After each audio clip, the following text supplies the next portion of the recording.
Welcome in, ladies and gentlemen, to NBA Now from Chat Sports. As always with you, I'm your host, Jimmy Crowther of all things Mavs, and I have to address the mustache that I've got going today for the NBA Draft Lottery. I'm calling it the Lucky Lottery Stash. I threw a poll up on my Twitter. I said, how many of you think I need to grow this out for the NBA Lottery? Obviously, wishing for good luck for my Dallas Mavericks. About 90% of people said they wanted me to grow it. So here it is. In all of its glory, going till the NBA Draft Lottery, hoping for that number one pick. And that's what we're talking about today, the NBA Draft and my, Jimmy Crowther's NBA Draft Big Board. We're going through the top 14 prospects, 14 picks in the lottery, top 14 prospects, and we're going 14 down to 1. But before we get started, put in the comment section who you want to see win that number one pick. Who is the NBA team that you're hoping for to get some lottery luck? If you've got some superstitions, let me know, like maybe a lucky stash like me. Who knows? So let's start number 14. We're going to Gonzaga. Rui Hachimura, Japanese-born player, 6'8", 230-pound junior, averaged 19.7 points per game and 6.5 rebounds in his junior season at Gonzaga. And now, if there was a most improved award for a college basketball player, Rui Hachimura probably would have won that award this year. He went from his sophomore year to his junior year, jumped from 11 points per game to nearly 20 points per game, along with the 7 rebounds that he pulled down. His age and maybe his limited sample size of playing at this high level is what could potentially knock him out of the lottery. But in my opinion, he is a top 14 talent, and based on pure talent, size, and strength, I think this is where he deserves to go. So this isn't a mock draft, but I want to look at who the past number 14 picks are. So usually like the 14th best player selected. So the last 5 number 14 picks in the NBA Draft Lottery were 2014 TJ Warren, 2015 Cameron Payne, picked by the Oklahoma City Thunder, 2016 Denzel Valentine, 2017 Bam Adebayo, and then of course this past year Michael Porter Jr. was picked at 14 by the Denver Nuggets. So you see, you get a really wide range of players here at 14. Usually you're not going to get a star. You're probably not going to get a player that you're going to try to build around. But guys like TJ Warren, Bam Adebayo, and then we don't know what Michael Porter Jr. is yet, but those two guys are solid role players. Now we also have guys like Cameron Payne, who is a complete bust. Denzel Valentine still, he can be a role player. So the level of talent you're going to get at 14 and the 14th potentially best player is somewhere around Rui Hachimura's talent level. So now number 13, Romeo Langford. I did my homework on him, Indiana prospect. Didn't know a lot about him until the college season ended. 2018-19, he averaged 16.5 points per game, 5.4 rebounds. But he only shot 27.2% from 3, which is a big thing that we'll circle back around to. 6'6", 215-pound freshman. He's got a 6'11 wingspan. So that size, that athleticism, that NBA body basically is going to make him an NBA-ready prospect. He's just not a great shooter, and that's why I have him down here at 13. Again, only shooting 27% from 3 his freshman year at Indiana. Super quick first step. He's hard to stay in front of. He's a good finisher around the rim, and he's got great potential to be a good defender. At number 13, you get kind of a player like an OG Anunoby is what I picture Romeo Langford could be, is a guy that could step in for a playoff team and get real minutes for an NBA playoff team right now. Now, before I get to my number 12 prospect, I want to let you know that today's show is sponsored by Wager Talk. It's the best service in the game, and provides you with expert picks and predictions for your sports betting needs. You can get started today with a free special thanks to us at Chat Sports. Get a daily pick or package for free when you go to wagertalk.com/chatsports. Again, that's wagertalk.com/chatsports. Now, I know so many of you have already gotten started with BetDSI, so now take this free offer, get going, make some money, get some picks, and if you need any help, just DM me on Twitter at all_things_Mavs, or my other account, my personal account, at Jimmy Crowther 3. Again, wagertalk.com/chatsports. So number 12, you know the name, the unicorn-like potential, Bol out of Oregon. Obviously got hurt. He only played 9 games, so we have a very small sample size to look at him. 21 points per game, 9.6 rebounds, and 2.7 blocks in those 9 games. 7'2", 235 pounds. If it weren't for the injury and he had maintained this level of efficiency all year long, Bol could be a top 5 pick. But 7'2", he's skinny, he's wiry, he might be injury prone. So that's a lot of concerns, especially with a big guy. You got to look at injuries like this. So 52% from three. That was big too. 7'2", 52% from three. He has all the unicorn potential in the world, but he comes with three huge question marks. Is he going to stay healthy? Is he going to be able to put on weight so he can bang with the big guys in the NBA? And then is he willing to put in the work? There's been questions about his motivation on and off the court, how hard he's willing to work. I like Bol, but if he's not willing to work in the NBA, he's not going to work out as a top lottery pick. Number 11, we're moving from the big man. We're going to a point guard or shooting guard. Who knows? We don't know what he's going to be in the NBA. COBY White out of North Carolina.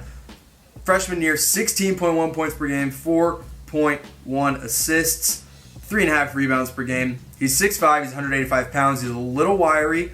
He's a freshman. He's a speedy guard that really kind of started to grow on me and I think grew on a lot of people in the NCAA tournament. But the question is going to be, what position is he going to play? Is he going to play point guard or is he going to play shooting guard? Because he showed a lot of potential shooting on spot-up jumpers, but he can also handle the ball. He can push in transition. He can get into open space and finish around the rim and distribute like a point guard. I like COBY White a lot, and I think you take him based on talent, not based on need. If you need a point guard, you take him. If you need a shooting guard, you take him, and you develop him into either one, because I truly think COBY White could play either guard position and excel at either guard position. So again, number 11, that was COBY White. Now number 10, this is a guy that maybe not a lot of people know, didn't play college basketball. I worked on his name, okay? I worked on his name so you guys can't butcher me in the comment section below. SEKOU DOUMBOUYA from Guinea. He played in France. So, played in France. He's from Guinea. He's only 18 years old. Like I said, I worked on that pronunciation, so don't you guys get on me for that. Now, if I said it wrong, if someone's from Guinea and wants to correct me, go for it. But I'm pretty sure I said that right. Now, he's going to be the first lottery selected international player. As far as we can tell, there haven't been any other names that have really come out. Internationally, he is the top prospect. Again, he's been playing internationally in France, and so when you have these international guys, you can't look at their numbers alone because they get such limited playing time in international games. Like that's a pro level, and the pros are going to limit their young guys. He only played 16 minutes per game, but his build at 6'9", 230 pounds with a 6'11 wingspan, and his athleticism to finish around the rim, push in transition, and play defense makes him the prototypical perfect forward in the NBA. Now, he's listed at power forward, but he can play the 3 or the 4. He's not a great shooter yet, but he is athletic. Like I said, he's going to be able to score around the rim. Might take a little time to develop, but that's okay when you get this high in the draft. So now let's look at the past 5 drafts and who the first international player was selected in each, because there's some interesting notes about each of them. So 2014, we had Dante Exum out of Australia, selected to the Utah Jazz. Obviously has dealt with multiple injury problems. Still can be a good player, I think, if he can stay healthy. 2015, it's Kristaps Porzingis, of course, who played in Spain. 2016, Dragan Bender, played in Israel, now with the Phoenix Suns. 2017, Frank Ntilikina, another guy that played in France. And then, of course, 2018, the Rookie of the Year, my favorite player in the league right now, Luka Doncic, who played in Spain also and is now with the Dallas Mavericks, is going to win that Rookie of the Year award. So you look at it, you look at guys like Exum, Bender, and Ntilikina. I don't want to say Ntilikina yet because I still believe in him. I still think he can have some good production if he can stay healthy. But those 3 guys didn't turn out. Now, Porzingis and Luka obviously turned out. Now they're on the same team, which is just incredible if you're a Mavs fan. So you gotta be cautious with it. You always have to be cautious with the international picks. But I like Doumbouya. I think he can be a good NBA player. He's got the build. He can be a forward. He can be a good defensive player. He's just got to develop a jump shot. And he's only 18. So you got plenty of time to develop him. So now, Bender, maybe Exum, maybe even Ntilikina. Are they busts? I don't know. Potentially busts. But I want to know in the comment section who you think the biggest bust in the NBA ever was. Was it Greg Oden? Obviously taking it before Kevin Durant. Never really played. Big time bust. Let me know in the comment section below who the biggest bust in the NBA was. And maybe if you want to go ahead and go out on a limb here and say who you think the biggest bust in this draft will be, let me know. Let me know in the comment section below. So now, we're into the top 10. Number 9, Jackson Hayes, Texas big man, 2018-19, his freshman season, didn't have an incredible year, not standout numbers, 10 points per game, 5 rebounds, but the 2.2 blocks per game is huge because that's what he's going to be. He's going to be an NBA rim protector, not going to be a big rebounder. He's got the athleticism to finish alley-oops and finish around the rim, but that's not what you're going to draft him for. You're going to draft him for his defense. 6'11" with that 7'3" wingspan. He's going to come into the league, be a lob threat, like I said, and a shot blocking machine. Now, his biggest issue is rebounding. If you're going to draft a big man, if you get a big man, you need him to be able to rebound. And right now, Jaxson Hayes has not shown the ability to rebound. As a junior in high school, Jaxson Hayes was 6'5", his junior year in high school. And then he grew to 6'10" his senior year. Now he's listed at 6'11". It's hard to believe. I'm still waiting for my growth spurt like that. I would love to just sprout up to, heck, even 6'5", where Jaxson Hayes was his junior year in high school. Don't think it's going to happen, but we'll see. You know, Texas has a recent history of breeding these shot-blocking big men. And so we look at the past 3 guys that are kind of fitting that mold. And you look at Mo Bamba for Orlando. He obviously was hurt most of his rookie year. Jarrett Allen with Brooklyn became one of the best rim protectors in the league this year. And then Miles Turner, who's now was drafted by and is with the Indiana Pacers. Great defensive big man, one of the best in the league. So if Hayes can turn into either a Jarrett Allen or a Miles Turner, a team is going to be very, very happy with their selection of Jaxson Hayes. Now, from one shot-blocking big man to another, we're looking at Brandon Clarke out of Gonzaga. He's number 8 on my NBA draft big board. 22 years old. He's probably going to be the oldest player taken in the lottery, but he's also one of the, if not the best shot blocker in the lottery. And he's an incredible finisher around the rim. I really like Brandon Clarke. I think a team is going to be very, very happy with this guy. He's going to fall just a little bit because he's older, which I think is dumb. I think he should still be, in that top 10. I think he will be. 16.9 points per game, 3.1 blocked shots per game. All of his points came from inside the paint. He doesn't really have much of a jumper.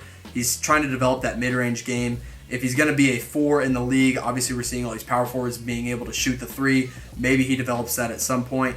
But right now, his athleticism around the rim, his shot blocking is what is going to get him in the NBA. I think he'll be able to make an immediate impact on an NBA team. So you see his development. Let's look at his development. He started his collegiate career with San Jose State back in 2015-16. He was only playing 24 minutes per game, but he was scoring just 8.8 points per game. Then the next year he started to make that leap, 17.5 points per game, was blocking 2.6 shots. Again, he's still with San Jose State, so he wasn't playing against this super high-level competition. And then he gets Gonzaga's attention. He transfers, becomes eligible in 2018-19, and he puts up the big numbers that he did, becomes the elite rim protector that he is. Now, let's move to number 7. Darius Garland was injured most of his freshman year, kind of got robbed of an incredible freshman season. But I did my homework on him. Again, this is a guy that I didn't know a whole lot about just because I didn't see him get to play. But now I know that this kid is the real deal. Darius Garland's the real deal. He could be the best point guard taken in this draft outside of Ja Morant, who I'll get to very, very soon. Stay tuned. So, if you know anything about him, you know that he could be a top 5 pick in this draft if he's healthy and if he wows scouts in the NBA Draft Combine and the NBA Draft workouts. So before his injury, he had 3 really, really good games. He only played 4 full games. And in his final full game, he put up 33 points, 4 rebounds, and 4 assists against Liberty, who obviously we saw pull off an upset in the NCAA tournament. He also went 5 of 8 from 3, which is huge if you're going to be a point guard. He's got that Damian Lillard, Steph Curry, I'll say Trae Young kind of range for a point guard, and he knows when to make the right plays. He's not overly explosive. He's not going to wow you with his athleticism, but his ball handling skills and his shooting is what's going to make him an elite point guard. So another thing I want to point out about Darius Garland is he could very well be the best Vanderbilt player to come into the league right away. The other 5 guys that are in the league right now, they're older guys that were drafted from Vandy, but the top 5 guys in the league right now, the 4 guys in the league right now from Vandy, Damari Carroll, John Jenkins, Damian Jones, and Luke Cornett. Damari Carroll, great player, don't want to take anything away from him, really good role player, but outside of him, there's no players on this list that really wow you. Darius Garland could quickly become the best Vanderbilt player in the NBA. Number 6, a guy that I've been raving about that I hope my Dallas Mavericks take should they land in the top 4 of the draft, is DeAndre Hunter, one of the best players with 3-and-D potential. Again, this is another guy that can step in right away and make a difference. 6'8", 220 pounds, shot 43.8% from three. I love it. I love these fours, these 3-4 players that can just shoot the lights out and come in and make a defensive impact. Now, his length, his shooting ability is what makes him the prototypical forward in the NBA today. Like I pointed out with SEKOU DOUMBOUYA, he's got the same length, but this guy can shoot the lights out. I compare his measurements a lot to Rudy Gay. They're almost the exact same. His play style is sort of similar, not quite the same athletic ability there. But the only worry that I have with Hunter is that he only played 20 minutes per game at Virginia. He was putting up these numbers, but at 20 minutes per game, you don't get this big sample size. So that's going to be important. Can he continue to shoot and play at a high level in the NBA with a heavier workload?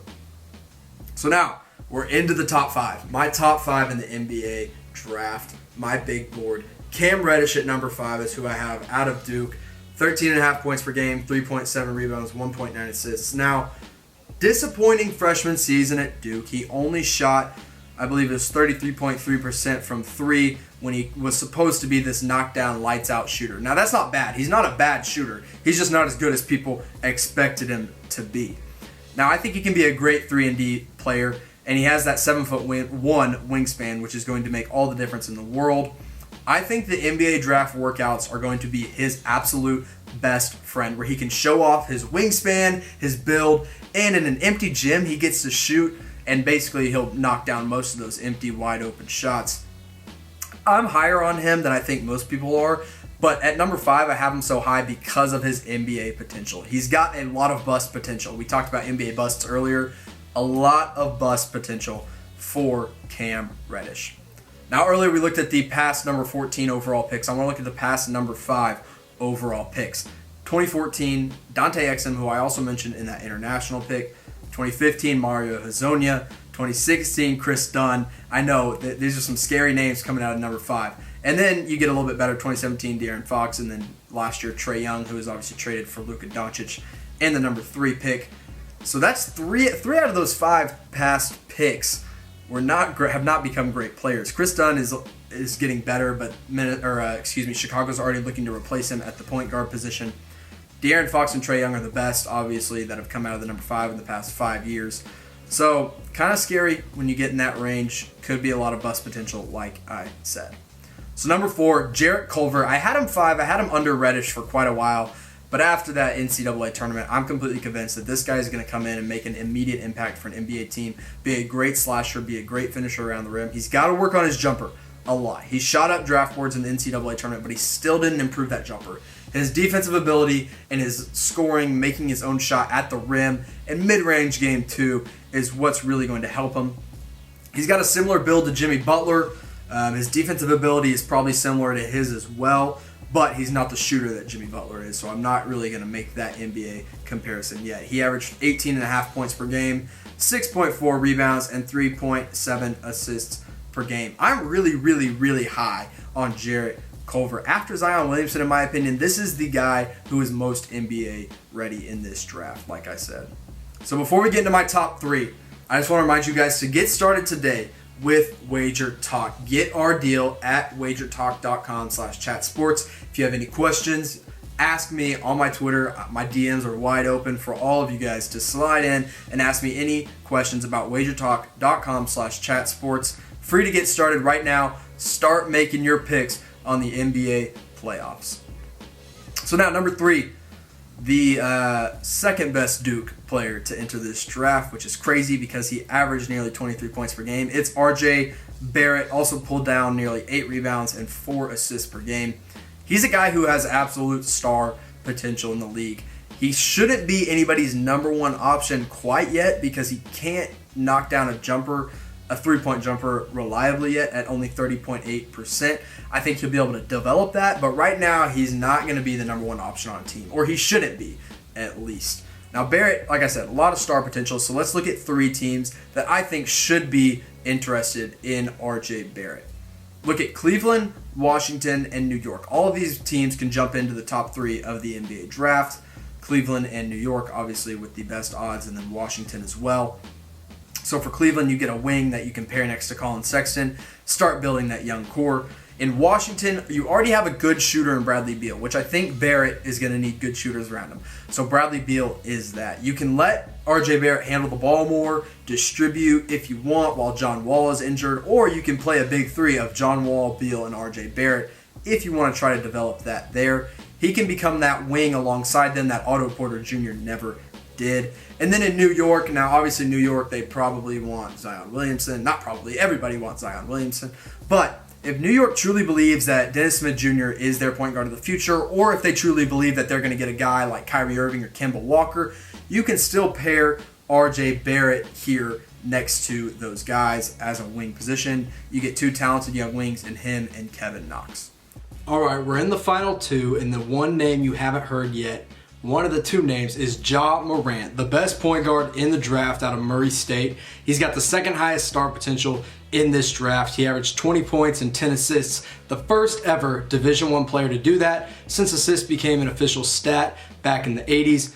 Now, obviously playing at Murray State, didn't play against super high level competition, but let's compare him to a guy like Damian Lillard. Played at Weber State. His senior year, let's look at it. 24.5 points per game, 4 assists, and 5 rebounds for Damian Lillard. The most notable teams he played against were teams like Cal, BYU, and Utah. Meanwhile, Ja Morant, on the other hand, 24.5 points per game as well, 10 assists, and 5.7 rebounds. Played against teams like Alabama, Florida State, and Marquette. Marquette and Florida State obviously coming in the tournament. And you say, he doesn't play against high-level competition. How do we know how he's going to do against the NBA? Well, let's look at his assist numbers. If he's playing with guys that he's playing with at Murray State and still putting up 10 assists per game, I think that just speaks to his level of passing and skill. So finally, number one on my big board, number one on every big board in the country is Zion Williamson. He's a freak of nature. There's nothing that hasn't been said about him. He's the most NBA-ready prospect in who knows how long. He's going to come in, make an impact right away. He's got the body of an absolute beast, 6'7", 285 pounds with that 40-inch vertical. Second heaviest player. He will be the second heaviest player in the league right away, behind just Boban Marjanovic. In his freshman year, averaged 22.6 points per game, 8.9 rebounds, 2.1 assists, and also shot nearly 34% from three. Didn't shoot a lot of threes, but when he did, he would spot up. He could show that he could make some. Now, there's been talks that the Suns might be targeting Ja Morant over Zion, and if that happens, if the Suns get the number one pick and take Ja Morant over Zion Williamson, you got to clear out that entire front office. Nobody deserves to be in the Phoenix front office if they take Morant, if they take anybody over Zion Williamson. So there you have it, ladies and gentlemen. That is my big board, 14 all the way down to number one. Make sure you're tuned into the NBA Draft Lottery 2 weeks from today. Tell me which teams you're cheering for to get the number one pick. Give me a grade on my big board. What do you grade my NBA Draft big board right now? A, B, C, D, E, L, or F? Just let me know in the comment section below. Make sure you are subscribed to Chat Sports on YouTube. Let's get it to 100,000 subscribers.